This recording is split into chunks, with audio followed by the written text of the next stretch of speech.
Hey guys, welcome back to Just Fixing Garage. Technically we're at Matt's garage, but eventually this will be making its way to me to hopefully start getting a motor pulled and one put in. So Matt, what year is this? It's a 58. 58 Chrysler, Plymouth. Plymouth Plaza. Plymouth Plaza.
Plymouth Plaza. So, and what's your plans for it? Right now it has the flat six in it. I want to get rid of the flat six. And it's a 3-speed manual. The 3 on the tree. I want to put a 413 in it with a 727 trans. Keeping it on and making them automatic. Great. And I know, you've always talked about getting like a Christine style car. Now I know this isn't like the exact, Plymouth Fury. Right, just right? a little bit. This is but like a 2-door sedan. Yeah, but seeing as how there's really no hard evidence that says what Christine was supposed to be in the books, I think you're still going to go for that type of look. So usually, when I bought my car for that project, I went over like all the things wrong with it. And as far as this one, I mean, it's 60 to 70 years old now.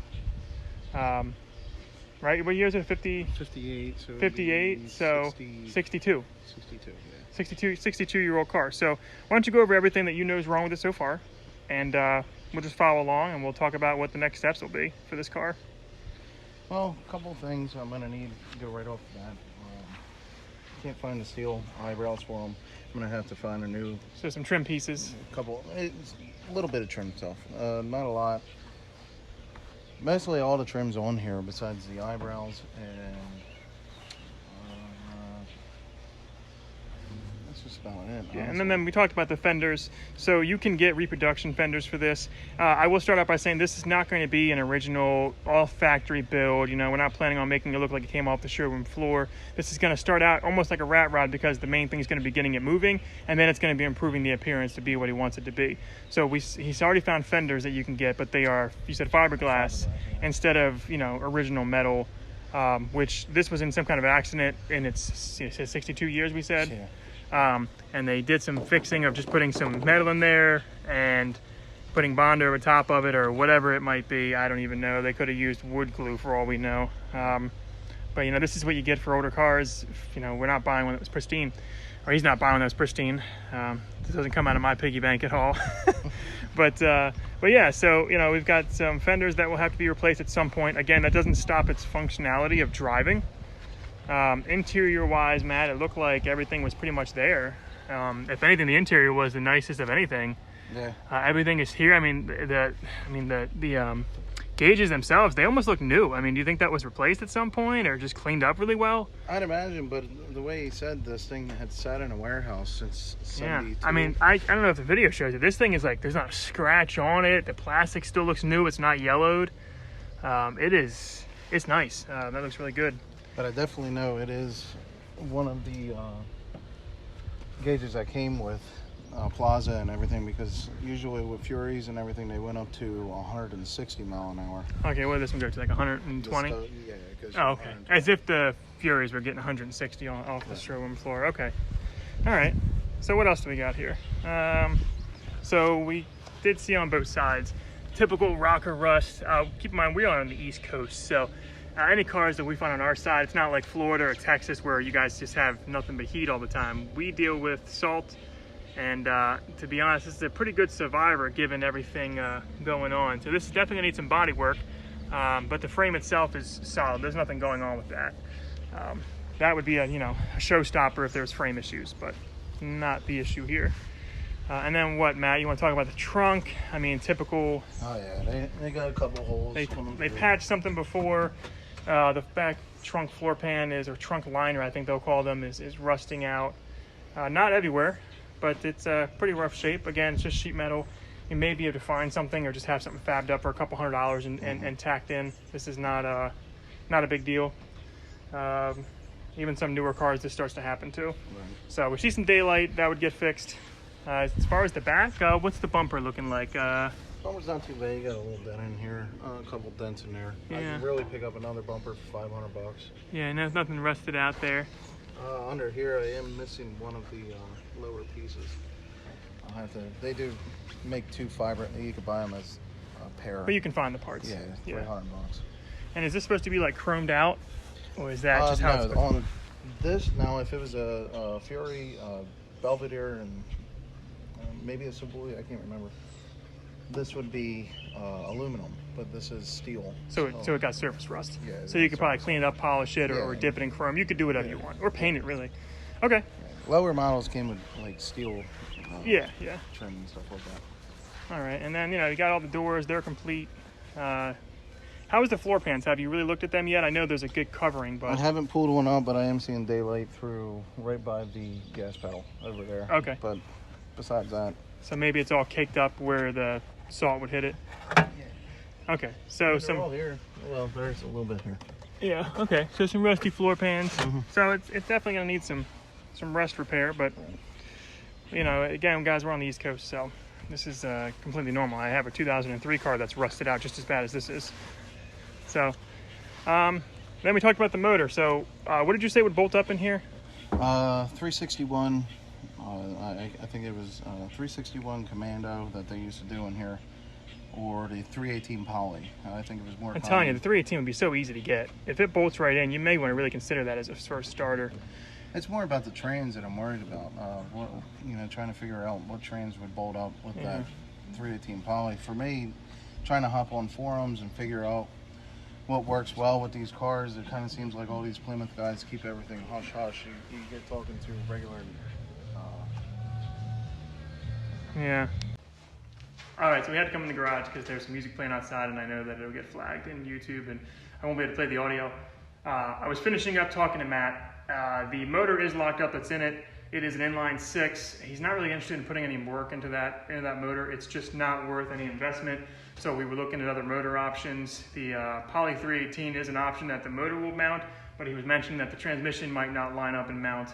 And we don't want to go crazy with modification when it comes to the motor and transmission, but we'll do what we have to do. And if he has to do a lot of crazy modifications, we don't want to do it to put a 318 in there. Like, that just seems stupid. If we're going to do that, you were saying like a 360, or really go over the top, because from the engine standpoint, if you're gonna put the money into the fab, make it be a motor that you're actually proud of. Nothing is wrong with the 318. I'm actually doing a build with a friend that's it's the LA 318. And it should be pushing between 300 and 400 horsepower. Sure, it's got power, but we're not fabricating anything. It's a factory motor. So the end goal for this right now is going to be getting a motor and trans that will get this operational. We're going to be doing brake lines. We're going to be doing a master cylinder. This car doesn't have power steering, no AC, so it's a little simpler to work on and pull the motor.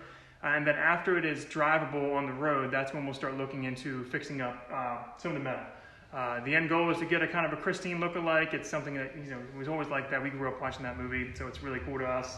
But we're far from that. Let's get it drivable. Let's get it looked at, try to find parts. He's already been scouring eBay and other places for parts so that when they come available, he can have them. I'd say this is going to take maybe in 6 months it'll be drivable. Maybe, drivable. Yeah, this is going to be a long deal. We already have the motor and trans. So. Yeah. Any other feedback, Matt? Oh, you did pick up a motor and trans. I guess we can look at that. What motors have you picked up? I got a 413. He's got a 413 that he picked up with the trans. With the trans. And pretty much all the accessories on it, right? You've got a carb and everything. Yep. So realistically, if I think the next video we'll do about his is he's going to bring that motor to the shop. We're going to put it on the stand, strip everything down, and get a look at it. I think it's going to have to go to the machine shop just possibly to clean it up. We're hoping we don't have to bore it and we can reuse everything. Otherwise, you might be able to get under $1,000 to have it, bored, get some cheap pistons in it. It's not a performance motor. And we'll do that. So if you want to see this build go along, this is going to take a long time. This is not going to be like the Neon where I'm posting a video like 2 times a week. This is going to be spread out probably over the next year or two. Be sure to subscribe, like it. And this is Matt, by the way. I don't know if I introduced him. He's in the background of like a lot of my videos. We've been friends for 8 years now, 7 years, 8 years. 2012. Yeah, it's almost 9 now, yeah. So we've been together a while. You can see he's got a challenge in the background. We haven't done any videos on this yet, but we have done so much to this car that I'm surprised we haven't done one. But we did all this before I had my garage, and this is like we were working in driveways and stuff doing work. So you'll see that in the future too. So thanks guys for following along. Hopefully you like this video. I went over enough of this. If there's any big Plymouth guys that have some feedback on this car or options for the motor, trans, or maybe a custom site that does fabrication for some of the parts we might need, great, please share it. Otherwise, have a great day and thanks a lot. See ya.